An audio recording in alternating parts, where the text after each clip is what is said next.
Olá, estamos aqui mais uma vez e depois de mais um tempo temos a oportunidade de voltar aos nossos estudos aqui no Evangelho de João. Queremos ler o capítulo 6, do versículo 16 até o 40.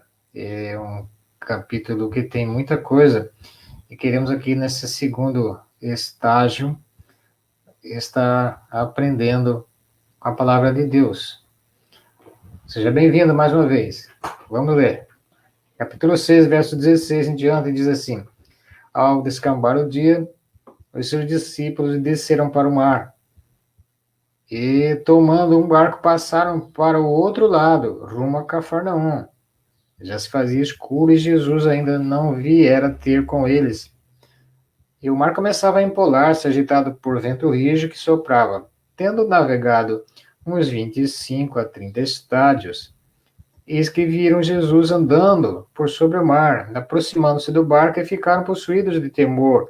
Mas Jesus lhes disse: Sou eu, não temais. Então eles, de bom grado, o receberam, e logo o barco chegou ao seu destino.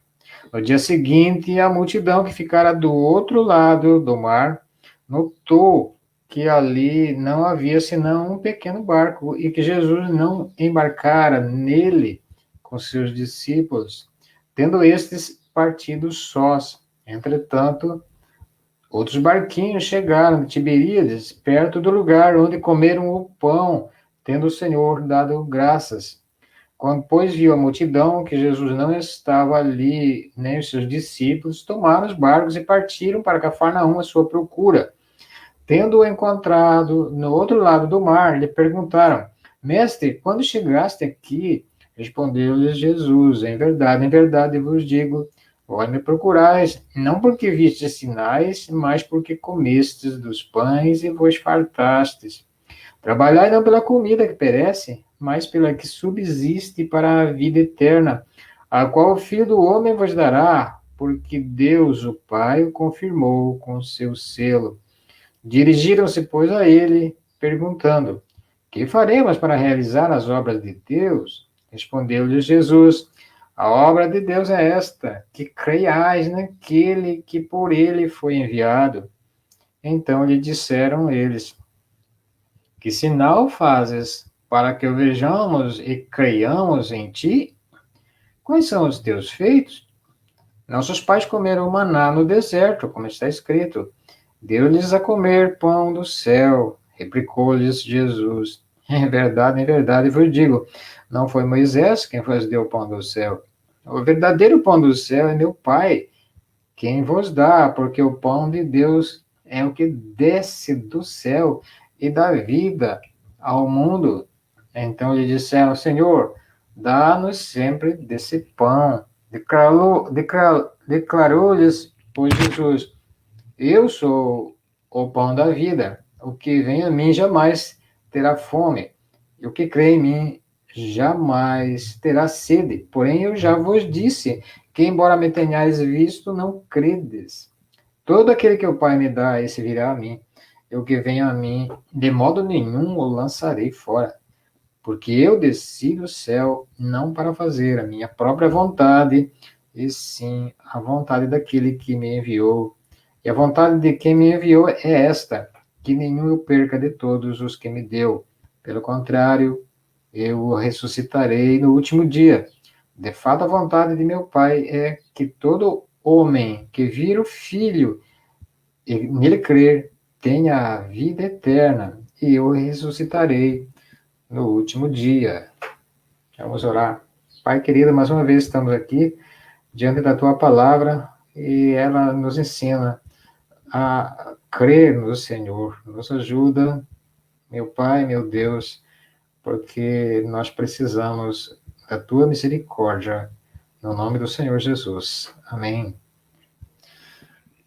Bem, o texto anterior, qual nós estudamos, diz que Jesus e os discípulos partiram de Cafarnaum e atravessaram o mar, o lago da Galileia. E o lago da Galileia ele tem aproximadamente uns 11 quilômetros por 29.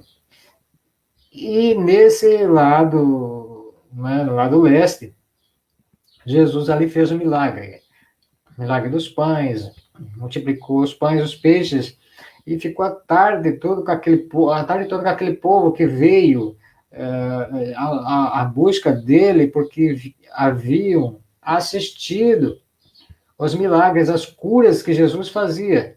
Está lá no começo do capítulo 6. Eles viam esses sinais e queriam estar próximos de Jesus, buscaram Jesus. Aquela tarde, por exemplo, eles ficaram a tarde toda com Jesus. Podemos dizer que ficaram a tarde toda e Jesus ficou ensinando a eles. Né? Eu creio que, inclusive, Jesus falou a respeito daquela pregação da montanha, do Sermão do Monte, né? E ficou ensinando eles. E à tarde, ao cair da tarde, Jesus manda essas pessoas embora, mas antes deles ir embora, acontece um milagre na multiplicação dos pães. Aqueles 5 pães, aqueles 2 peixes que aquele rapaz tinha, multiplicou-se, né? Depois que Jesus deu graças e 5.000 pessoas aproximadamente, mais, né? De 5.000 homens comeram disso, e eles viram isso, e não apenas viram, mas experimentaram esse milagre. Agora nós vemos um milagre aqui, o qual somente os discípulos de Jesus tiveram essa experiência. Então Jesus dispensa uma multidão alimentada e também manda os discípulos voltarem para Cafarnaum. Eles pegam o barco e voltam. E ali aproximadamente 6 quilômetros, 5 quilômetros, acontece esse problema aqui. O vento está atacando o barco e Jesus então vem andando por sobre as águas. Aliás, Jesus havia ficado orando, né? Ele não ficou à toa, ele ficou orando. Ele dispensa a multidão e ficou orando. Diz lá nos evangelhos de Mateus e Marcos que ele ficou orando sozinho. Ele queria ficar sozinho para falar com o Pai. Então, na quarta vigília da noite, ele encontra com os discípulos ali no meio do lago e ele entra no barco. Nós temos outros detalhes aqui, que quando você fala de Pedro, né, que quer andar também sobre as águas, ele vai andar sobre as águas, enfim. O que João aqui quer enfatizar, em primeiro lugar, é aquilo que ele fala desde o começo, ele quer levar as pessoas a entenderem quem é Jesus, né? E é o que ele diz aqui, por isso que ele não entra nesses detalhes.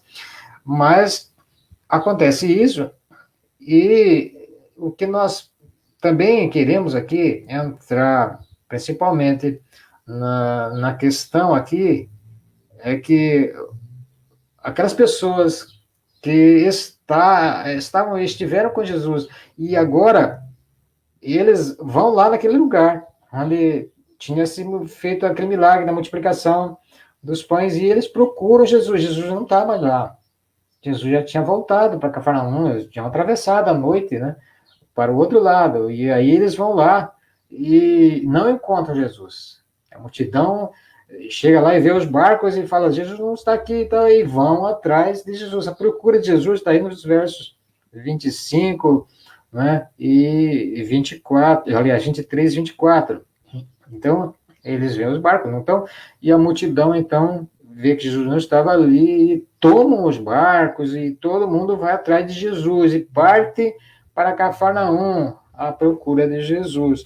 Agora, eles encontram Jesus.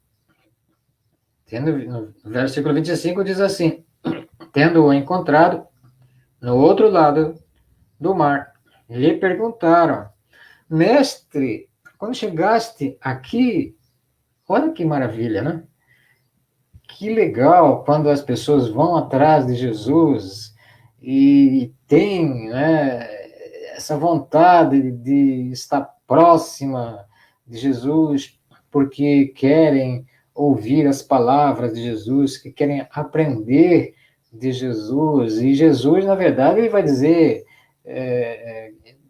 eu que dou a vida, ele vai dizer aí nesse texto e em todo o final desse capítulo, sou eu que dou a vida eterna. Você quer ter a vida eterna, você quer perder os seus medos, quer perder a sua depressão e quer entender que existe a imortalidade da alma, você precisa realmente vir até mim, ouvir as minhas palavras e aplicá-las na sua vida e obedecer aos meus mandamentos, enfim, você precisa, e é muito legal isso, né? Quando alguém é salvo desta letargia, dessa corrupção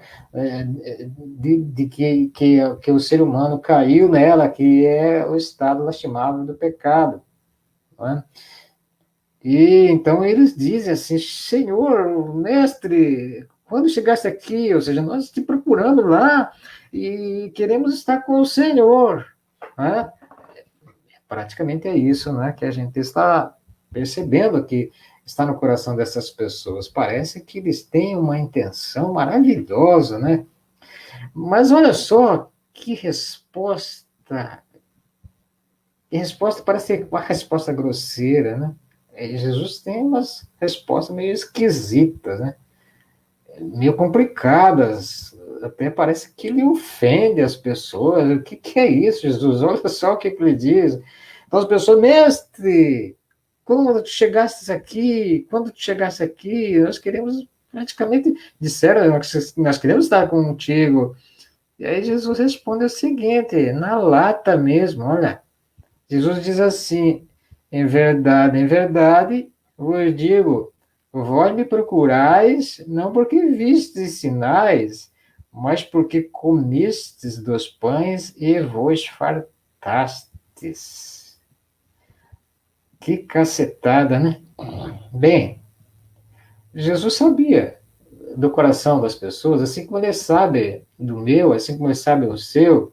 Ele conhece você muito mais do que você, inclusive. Ele conhece a mim muito mais do que eu conheço a mim. Ele é o Deus, o Filho do próprio Deus encarnado. Ele conhecia a intenção de cada pessoa que estava seguindo ele. Ele sabia do coração daquelas pessoas que estavam lá com ele e ficaram com ele a tarde, todo o dia todo, lá no monte. Mas ele pacientemente levou a palavra para que eles pudessem, através da palavra dele, abrir a mente para compreenderem quem estava ali na frente deles. O que Jesus diz assim? O que ele quer dizer? Vós me procurais, não porque viste sinais. Ué, João diz que eram esses sinais, né, que mostravam quem era Jesus.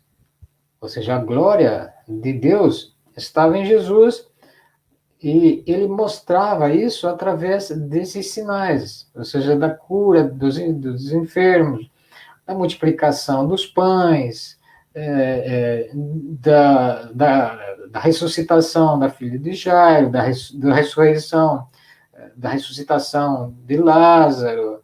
Né? Essa era a glória que ele estava manifestando, certo?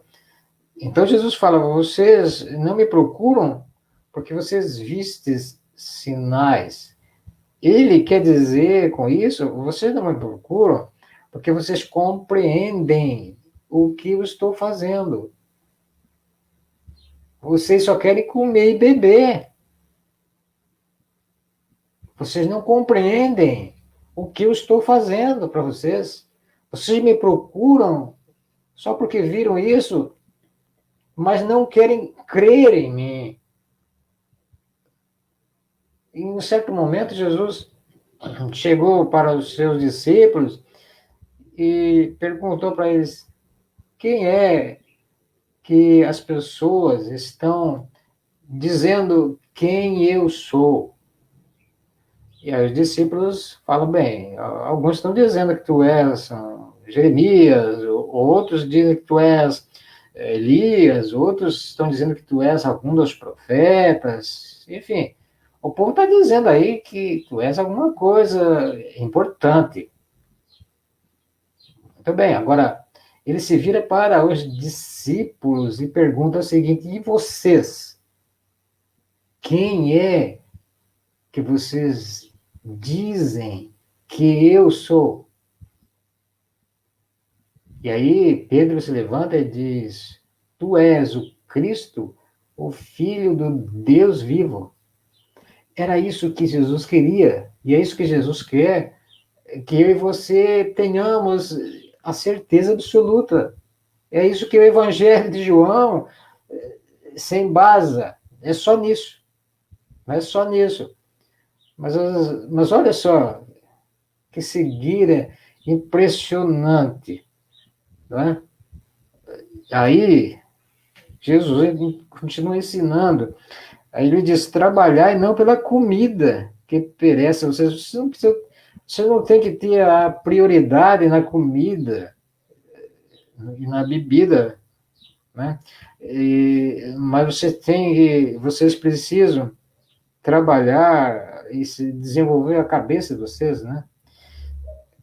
Para a comida que subsiste para a vida eterna. A vida eterna, a sua vida é mais importante do que a comida. Você come para sustentar o seu corpo, né? E o que é mais importante? É o seu corpo, é a sua vida.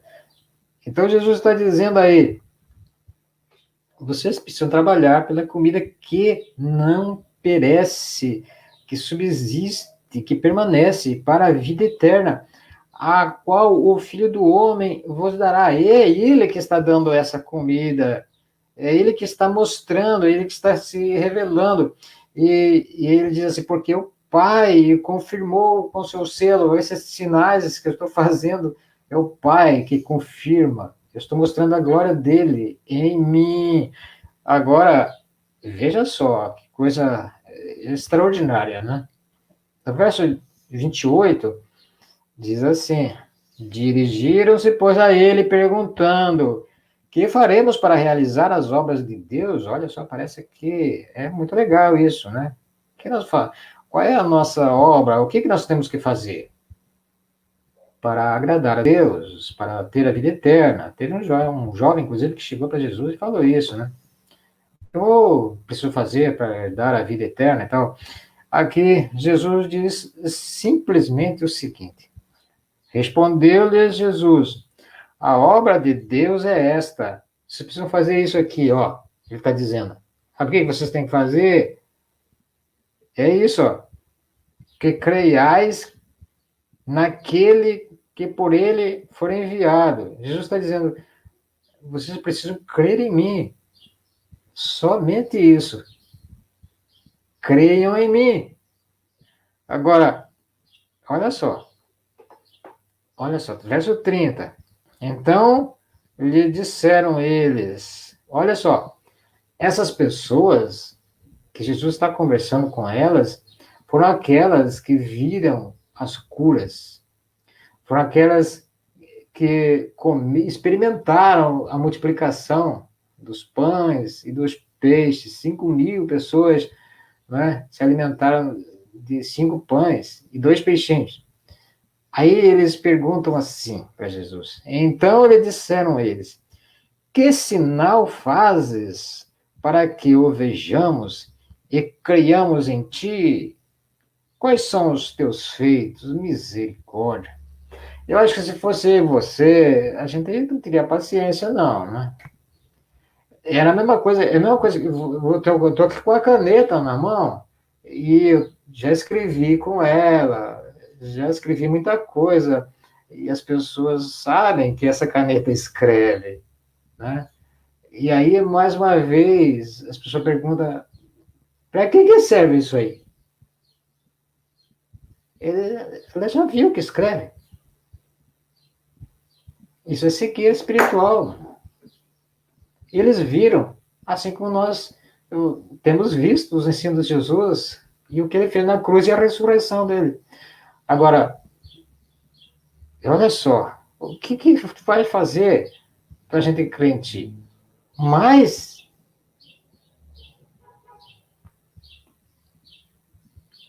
ainda, em outro texto, nos outros evangelhos, Jesus vai responder de uma outra forma. Ele vai dizer assim: os sinais, eu não vou mostrar sinais nenhum para vocês, eu já mostrei sinais.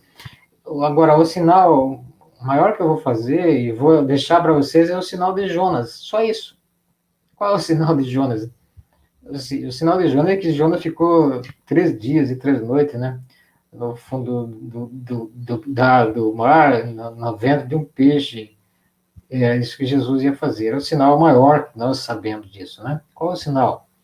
É a cruz, é a morte e a ressurreição dele. Então, essa cegueira impressionante está ali. Por quê? Porque eles tinham uma intenção, uma prioridade, que não era crer em Jesus, não era buscar o reino de Deus, não era ser transformados para obedecerem. Eles tinham ouvido a mensagem de Jesus, mas não queriam. Eles queriam comer e beber, e ver, assistir, mas não passar por experiências de transformação na vida delas, crendo no Senhor Jesus como aquele que dá a vida eterna, né? E aí eles vão tocar no assunto do pão, né? E Jesus vai começar a falar a respeito do pão, né? Nossos pais, eles falam assim, nossos pais comeram o pão no deserto, que caiu do céu, foi um milagre. Jesus diz: o pão do céu, o verdadeiro pão do céu, não é aquele que Moisés pediu e os seus pais comeram, mas o pão do céu sou eu. Ele vai dizer: eu sou o pão do céu, o verdadeiro pão do céu sou eu que desci do céu, para que vocês se alimentem de mim e tenham a vida eterna. Mas é interessante, né? Porque no versículo 37 diz assim: todo aquele que o Pai me dá, é esse que virá a mim. Todo aquele que o Pai me dá. É claro que é pela pregação, que é pela palavra, que a pessoa vai começando a entender tudo isso, toda essa confiança de que nós temos uma vida eterna, de que a prioridade que nós estamos fazendo aqui não é ficar aqui e morrer aqui, mas nós temos uma vida eterna, nós temos a imortalidade da nossa alma. Jesus, inclusive, manifestou, revelou isso nele mesmo, né? E é interessante porque se o Espírito Santo não agir, não quebrantar esse orgulho, essa ignorância do nosso coração, nós nunca iremos ao Pai, a Jesus, porque na verdade quem faz isso é o Pai, é o próprio Deus que nos quebranta em algum momento para que a gente possa começar a entender quem realmente é Deus e quem realmente é Jesus, o Filho de Deus. Ele vai dizer que ele foi enviado para fazer a vontade do Pai. Ele está sendo direcionado aqui para a cruz, não é? E ele vai dizer que esse que vão a ele nunca se perderão. Ele nunca vai deixar que se percam, e mais, ele ressuscitará no dia da sua volta. Né? Então, essa parte desse texto fala, e vai continuar falando, inclusive, né, nos próximos versículos, a respeito do pão, do céu, né? Ele vai explicar mais, mas o que nós queremos deixar por aqui, no momento, é essa incompreensão, às vezes nossa, de não compreender e não crer em Jesus e colocar prioridades na nossa vida que estão acima, inclusive, dessa confiança de que nós viemos aqui para esse mundo, criado por Deus para ter a vida eterna, mas fomos contaminados pelo pecado e ficamos separados. Agora, ele, pela sua misericórdia, enviou o Filho, né, para que eu e você pudéssemos crer nele e não crer naquilo que ele pode fazer, que coisas passageiras, como comida e bebida, que vão passar. Né? Essas coisas passam, o mundo passa. Agora, a nossa vida, a nossa imortalidade estará nas mãos dele, nas mãos dele, a sua também. Não pense que se você não crê, por exemplo, não vai estar na mão dele, vai estar na mão dele, só que vai ter um julgamento. Né? Você creu, você terá a vida eterna. Né? Se você não creu e não confessou Jesus como Senhor da sua vida, terá um dia terrível. O dia da volta de Cristo será um dia glorioso para aqueles que são dele, mas terrível para aqueles que ouviram a Jesus e não creram nele, ficaram cegos pela ignorância de sua dureza, dos seus próprios corações. Então, nós vamos ficar por aqui. Deus te abençoe. A próxima vez nós vamos continuar aqui a partir do versículo 41. Tá bom? Fica com Deus. Até a próxima, se Deus quiser.